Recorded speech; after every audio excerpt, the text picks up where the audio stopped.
amigos? Bienvenidos a una edición de América Ahora. Los saluda Octavio Fernández, transmitiendo desde Beijing. Cada año se desperdician en Estados Unidos alimentos por valor de 200.000 millones de dólares. El 40% acaba en vertederos. Esto genera gas metano, cuyos peligrosos niveles amenazan la capa de ozono. Con el objetivo de dejar de verter residuos orgánicos como restos de comida, basura de jardín y restos de madera, el estado de California aprobó una ley que obliga a reducir en un 75% el desecho de alimentos y residuos orgánicos en los vertederos para 2025. En esta edición de América Ahora conversaremos con residentes locales, voluntarios y activistas para descubrir de primera mano cómo combate California el desperdicio de alimentos. Posteriormente les invitamos a conocer los cenotes, un sistema subacuático único en la península de Yucatán. No se lo pierdan. Comienza América Ahora. Ciudadanos se unen para combatir desperdicio de alimentos y ayudar a los más necesitados. Ecologistas tratan de salvar tesoros naturales venerados por los mayas. Un asombroso 40% de los alimentos de Estados Unidos se desperdicia y se tira a la basura, la mayor parte en vertederos, creando peligrosos niveles de gas metano que amenazan la capa de ozono. El estado de California se ha convertido en líder en la lucha contra este tipo de residuos con una ley que obliga a las ciudades a reducir en un 75% el desecho de alimentos y residuos orgánicos en los vertederos para 2025.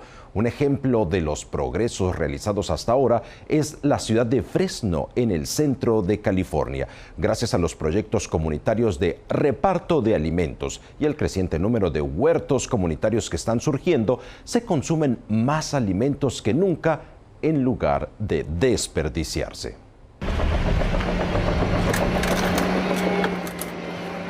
Cada año se desperdician en Estados Unidos alimentos por valor de 200.000 millones de dólares. El 40% acaba en los vertederos. Esto genera gas metano, cuyos peligrosos niveles amenazan la capa de ozono. El estado de California ha dicho basta y ha aprobado una ley que obliga a sus 30 millones de residentes de ciudades de todo el estado a reducir en un 75% el desecho de alimentos y residuos orgánicos en los vertederos para 2025 y a dejar de verter residuos orgánicos como restos de comida, basura de jardín y restos de madera. La ley también exige que el 20% de los alimentos comestibles que actualmente se tiran en los supermercados se aparten, se recojan y se donen a personas necesitadas de la comunidad. La ciudad de Fresno, en el centro de California, es uno de los municipios que está avanzando para dejar de desperdiciar tanta comida. Un ejemplo es el programa Comida para Compartir, puesto en marcha por la organización sin fines de lucro Fresno Metro Ministry, que recoge alimentos de las tiendas de la zona y los entrega a familias de esta comunidad agrícola, donde históricamente el 20% de los niños no tiene suficiente comida para alimentarse. El director ejecutivo de la organización, Keith Berthold, afirma que ha sido vergonzoso que las propias familias de trabajadores agrícolas responsables de alimentar al país sufran inseguridad alimentaria.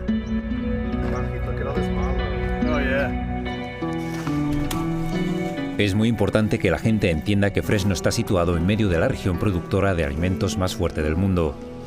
Y al mismo tiempo, Fresno ha sido clasificado entre los 5 condados con más dificultades alimentarias de Estados Unidos, de entre más de 3.000 condados. Hemos estado entre los 5 primeros con dificultades alimentarias.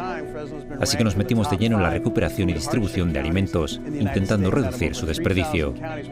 Y de todos los alimentos que se procesan, alrededor del 40% se desperdicia en última instancia. 40%. Que es el equivalente a 200 o 300 mil millones de dólares en alimentos de este país. ¿No es así? Y es algo especialmente perjudicial en una zona como Fresno. Tenemos la mayor producción de alimentos. Entonces, ¿cuál era la solución? No era solamente quejarse, era crear la logística para hacer algo al respecto. Así que decidimos rescatar alimentos del comercio minorista y otros tipos de operaciones y llevarlos a la gente que los necesitaba. Buban, conductora principal del programa de alimentos para compartir de la organización, dice que ayuda a otras familias porque no puede imaginar que sus propios hijos pasen hambre. Tengo 4 hijos y veo la necesidad, y ver la comida que acaba en la basura es tremendo. Veo también cómo la comida cambia la vida de la gente.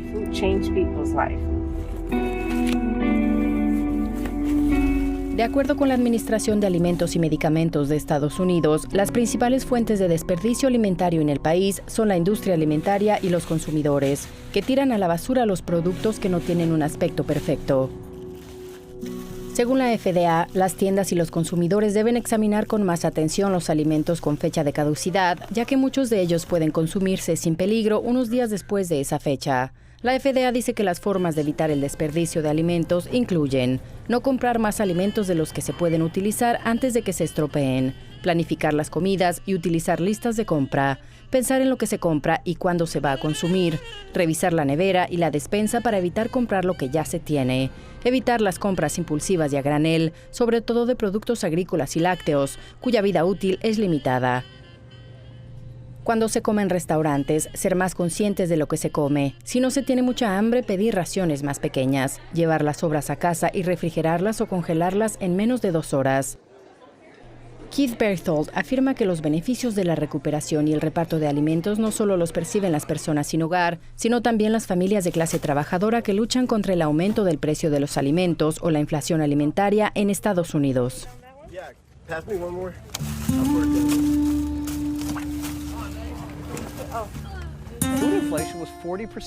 La inflación de los alimentos fue del 40% el año pasado.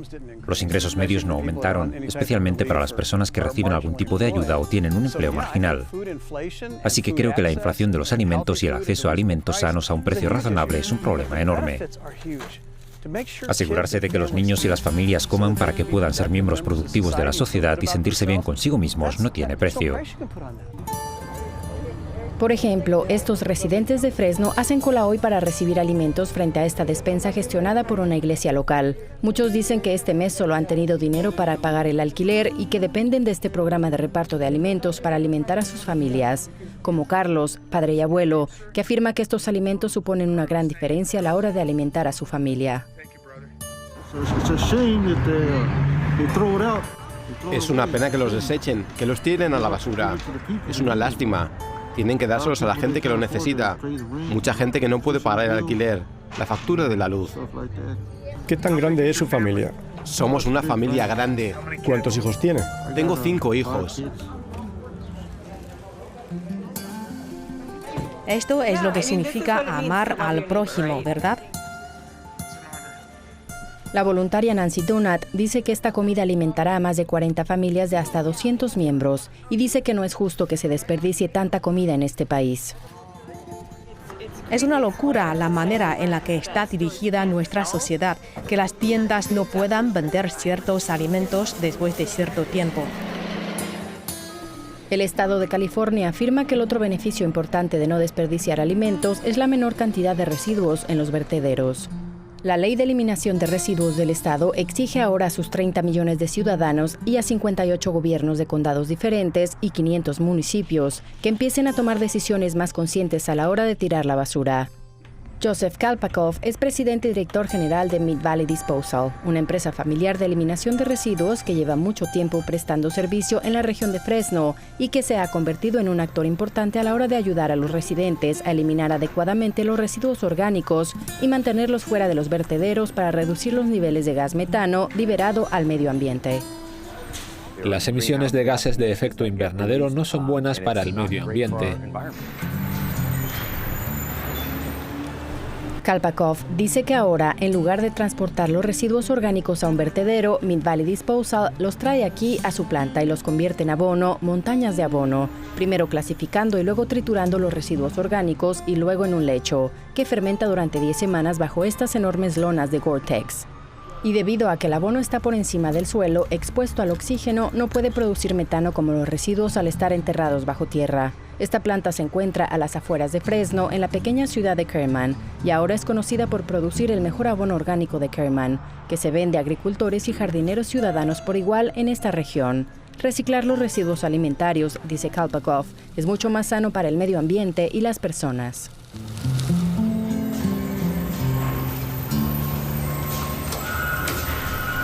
Una de las cosas más interesantes que vemos es que los alimentos que salen de la tierra, como la lechuga, van a una tienda de comestibles y se sirven en casa como ensalada, y los restos se depositan en un contenedor verde. Nosotros recogemos ese contenedor verde, lo depositamos en nuestras instalaciones de compostaje y 10 semanas después se convierte en abono orgánico y los agricultores lo devuelven a la tierra para volver a producir esa lechuga. Así que es un cierre completo del ciclo de reciclaje.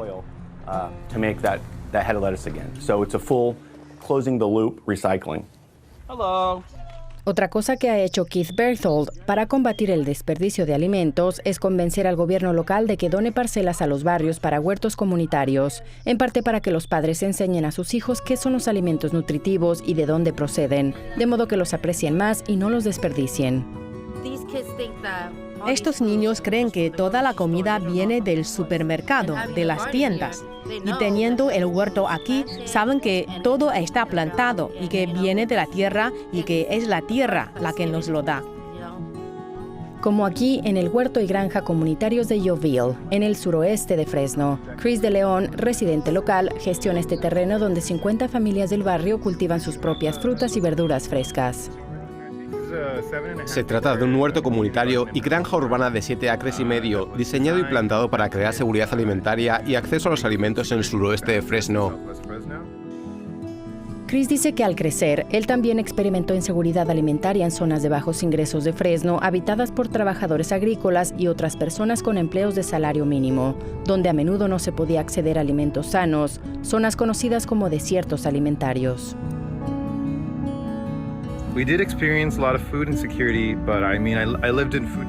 Experimentamos mucha inseguridad alimentaria. Yo vivía en desiertos alimentarios, al igual que todos los demás a mi alrededor. Y eso era algo que no entendía que era la norma. Hasta que entré en la escuela e hicimos un análisis de salud comunitaria.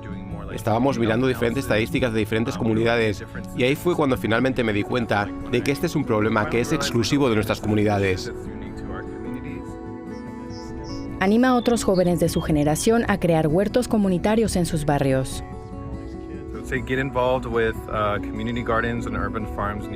Yo les diría que se involucren en huertos comunitarios y granjas urbanas cercanas, que vean cómo pueden participar, investiguen cómo es su zona y cómo pueden activar estos espacios para cultivar muchos alimentos.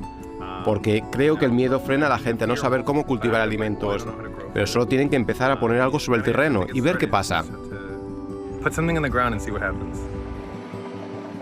Y para ayudar a reducir la cantidad de residuos orgánicos que van a parar a los vertederos, las autoridades californianas afirman que es importante reducir el desecho de residuos en los vertederos porque ahora mismo estos residuos emiten el 20% del metano del estado, un supercontaminante climático más potente que el dióxido de carbono. Afirman que reducir estos residuos, ya sea reutilizándolos como abono para volver a cultivar alimentos o dando comida a quienes la necesitan en lugar de tirarla a la basura, es una victoria para todos y para el medio ambiente. Básicamente están diciendo no tenemos suficiente espacio para todo esto en los vertederos e incluso si lo hiciéramos se descompone como compuesto orgánico y produce gas metano, que es 20 veces más tóxico que las emisiones normales de los tubos de escape. Así que hay que tener cuidado con esto, de modo que ambientalmente es importante no poner comida en el vertedero. Berthold afirma que Fresno se ha convertido en un modelo nacional sobre cómo combatir el desperdicio de alimentos. Un tema poco frecuente, dice, que ha unido a esta comunidad en tiempos divididos en todo el país.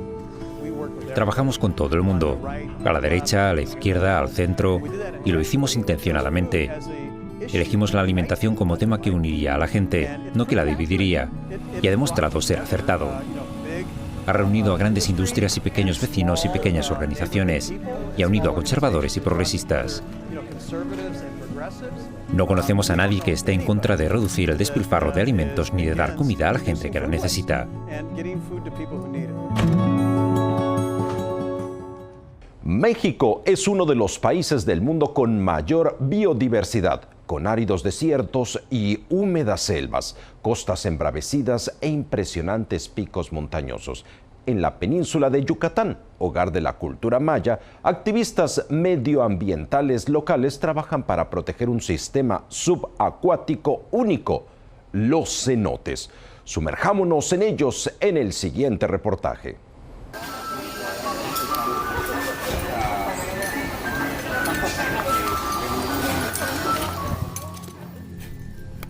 Eric Sosa está a cientos de kilómetros del mar, pero necesita su equipo de buceo para el lugar al que se dirige. Va a las cuevas subacuáticas de la península de Yucatán. Está listo para bucear. Atraviesa la jungla hacia un agujero enorme en el suelo.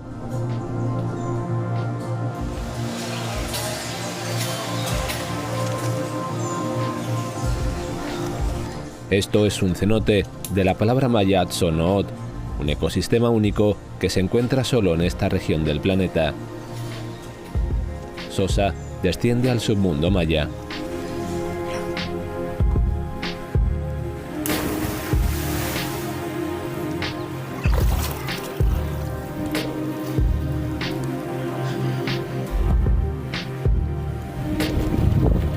La península de Yucatán, en la punta suroriental de Norteamérica, es una región geográfica sin parangón.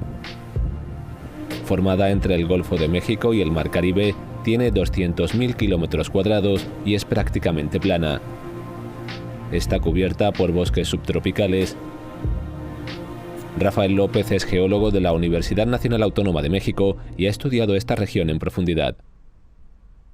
Bueno, la península de Yucatán en realidad es lo que nosotros llamamos una plataforma carbonatada, que la península de Yucatán son depósitos marinos, o sea, que se depositan como en playas. Y la península de Yucatán es justamente un depósito carbonático, de carbonato de calcio, de depósitos entre playas, arrecifes. Ahora, la península de Yucatán ha funcionado como una plataforma carbonatada desde el Jurásico, o sea, hace 120, 130, 140 millones de años. Las montañas se forman cuando existen fuerzas tectónicas que presionan una roca y esa roca se eleva. La península de Yucatán ha sido estable desde al menos hace 500.000 años. Y luego, cuando el último descenso del nivel del mar, pues es que queda expuesta. Entonces, por eso vemos que es justamente muy plano todo, es todo muy llano, sin grandes elevaciones, y es todo compuesta de carbonato de calcio. Y aunque la península de Yucatán no tiene mucha altura, tiene mucha profundidad. Toda la región está salpicada por lo que los mayas llamaban cenotes, enormes estructuras en la superficie parecidas a un pozo que se adentran en las profundidades de la tierra. La palabra cenote es una palabra con la que se ha denotado a este tipo de cuevas subacuáticas que hay en la península de Yucatán. Tenemos que ver que el carbonato de calcio es muy soluble bajo ciertas condiciones. Si tenemos carbonato de calcio y le echamos ácido, pues vamos a ver que ese carbonato de calcio empieza a hacer pues, unas burbujitas, empieza a efervecer. Eso significa que se está disolviendo. Entre el nivel del mar y la roca casi no hay espacio. Y el mar, como la roca es muy porosa, penetra hacia adentro de la tierra, haciendo un lente de agua dulce, o una cuña de agua salada, perdón, de agua marina. Y encima de esa agua tenemos un lente de agua dulce, que es producto de la lluvia. Cuando esos dos lentes de agua flotan uno encima del otro, esa zona es muy agresiva con la roca y disuelve mucho el carbonato de calcio. Esa es una de las formas en las que se forman ese tipo de cuevas. En la península de Yucatán hay al menos 6.000 cenotes, ecosistemas únicos conectados por corrientes subterráneas que eran sagrados para los mayas. Su camino al mundo subterráneo y un recurso vital de agua.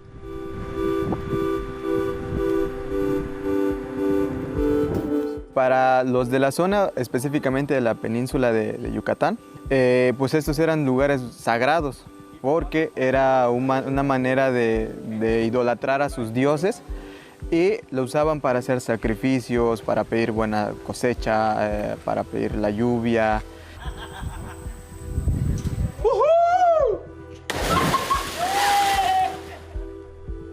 Sin embargo, hoy no reciben las mismas reverencias. En el siglo XXI son importantes destinos turísticos para una región cuya economía depende de los visitantes internacionales, donde complejos de playas como Cancún y Tulum reciben más de 7 millones de turistas al año. Marcos Montoya es gerente del cenote Siete Bocas, cerca de Cancún, donde varias de estas dolinas inundadas se han adaptado a propósitos turísticos. Hasta que esta zona en particular empieza a ser un poquito más famosa y empiezan a conocerse cavernas o pozos dentro de la selva que muchas personas curiosas de este país, extranjeros, se interesan por esto y empiezan a venir poco a poco dentro de la selva, en caminos muy, muy difíciles, hasta conocer estas cavernas, que esto se va haciendo de boca en boca más común y conocido en esta ruta. Tienen normas: no usar protector solar, ni repelente de insectos, ni maquillaje, nada que pueda alterar el delicado equilibrio de la naturaleza. Pero no todo el mundo es consciente. Que mayormente las personas de afuera son los que respetamos más estos lugares, o sea, son las personas que respetan más los sitios como estos que los nativos. En algunos lugares, por ejemplo, como en Yucatán, hay mucha desinformación sobre este tema de que tenemos que cuidarlos, son un cuerpo de agua. Prácticamente es donde nosotros sacamos el agua potable, porque es el agua dulce.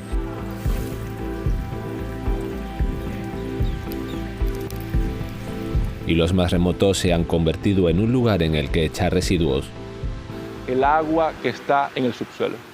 Porque en Yucatán no hay ríos. Y el agua que está en el subsuelo de la península de Yucatán está interconectada por este sistema de cenotes.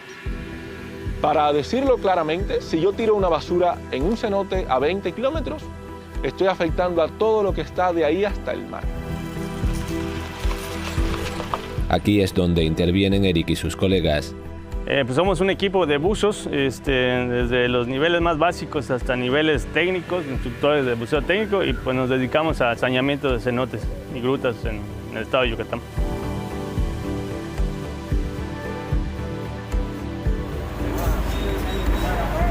Sábado por la mañana, el equipo de Eric llega a un cenote identificado como uno de los más contaminados. Desayunan juntos y se preparan para un duro día de trabajo. Son optimistas, inspirados por la labor que tienen por delante. Luis Quijano es buzo profesional de cuevas. Kai Nicté es una de las personas que fundó este grupo. Realiza fotografía subacuática. Karen Aguirre, legisladora de Desarrollo Sostenible para el estado de Yucatán, y otros profesionales están listos. Usan cuerdas para descender y entonces bucean. Eric nos muestra esta experiencia. A nivel superficial, y podemos ver la cantidad enorme de residuos sólidos que desafortunadamente van a parar ahí en esos ecosistemas tan impresionantes.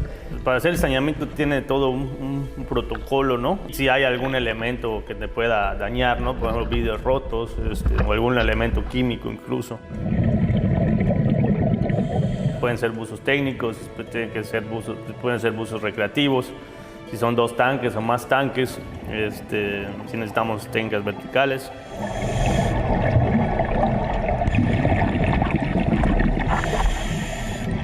Extrayendo un neumático. Hay sedimento que es muy volátil, entonces pues eso puede ser un problema, ¿no? Cuando se levanta te puede reducir la visibilidad a cero, ¿no? No puedes ver tu mano pegada a tu cara. Lamentablemente es bastante común.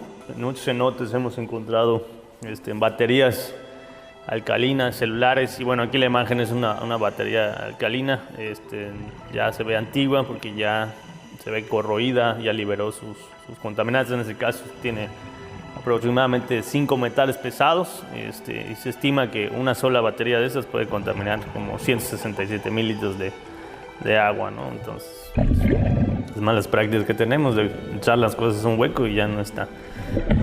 Bueno, todas las televisiones tienen elementos contaminantes, estas mucho más por no me acuerdo cómo se llama, el telescopio. No lo encontramos en ese momento, esperemos que nada más no estuviera ahí. La realidad es que dices, ni siquiera te dan ganas de agarrarlo, ¿no? Pero bueno, no se puede quedar ahí. En este caso es un pañal. Son materiales que tardan mucho tiempo en degradarse.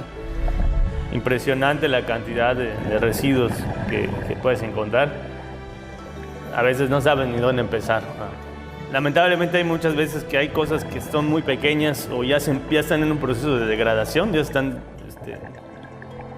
degradando, y ya pues, los pedacitos microplásticos, eso ya no hay manera realmente de sacarlos, y pues esos se van a quedar ahí generando un problema.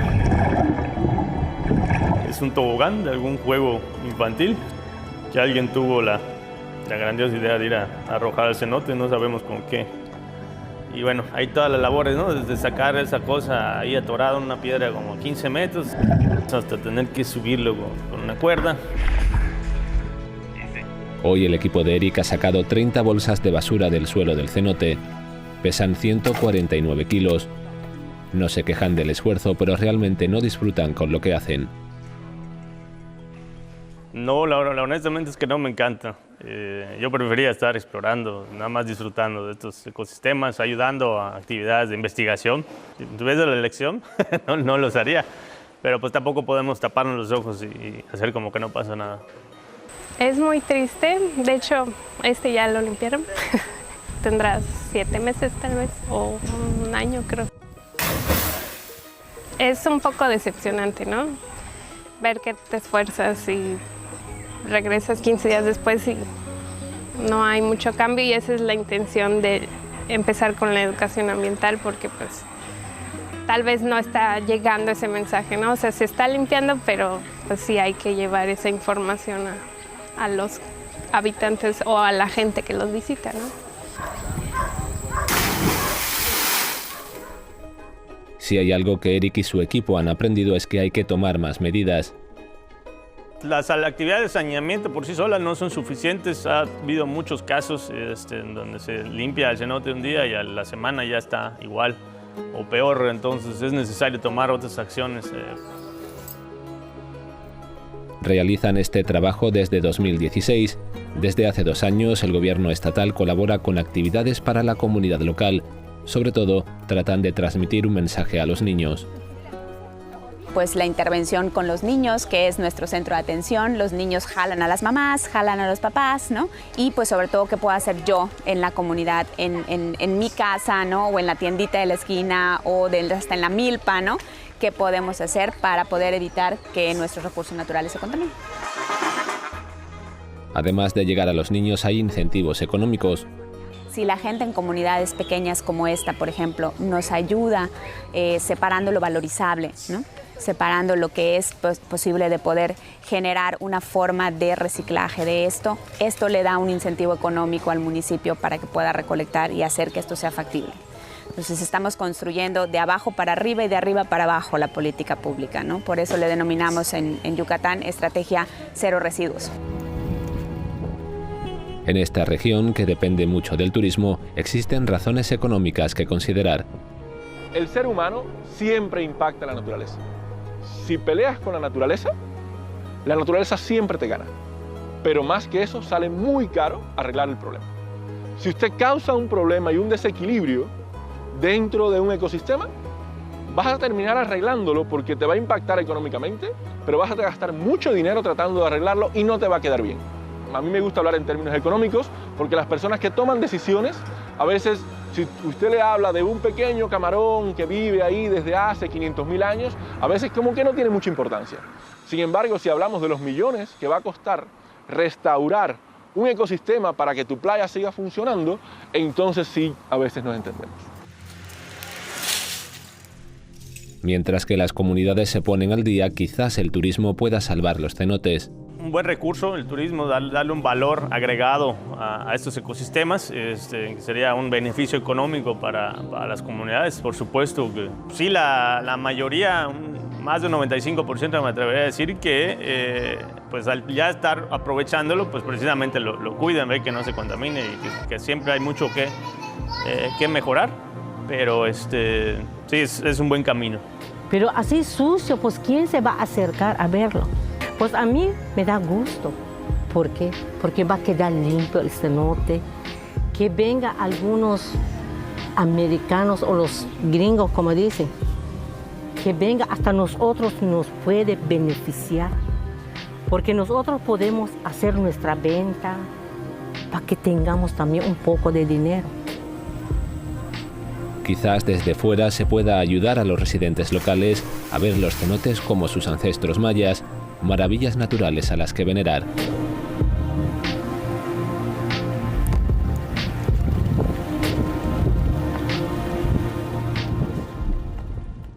Y bien amigos, así concluimos esta emisión de América Ahora. Gracias por sintonizarnos durante esta media hora. Se despide de ustedes Octavio Fernández. Gracias y hasta la próxima.